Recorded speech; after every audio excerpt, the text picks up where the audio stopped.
नमस्कार मित्रांनो, आज आमच्या शेजारी आलेले मका काढायला हार्वेस्टर. मजूर मिळत नव्हतं भावाला, तर भाऊने हा हार्वेस्टरने मका काढणी सुरू केलेली आहे. हे बघू शकता तुम्ही कशा प्रकारे मका काढणी चालू आहे.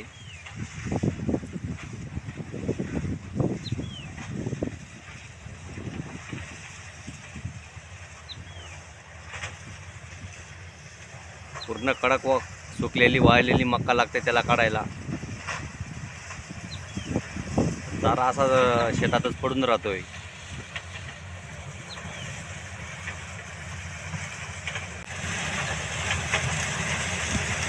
तेव्हा कशा पद्धतीने उचलता येते.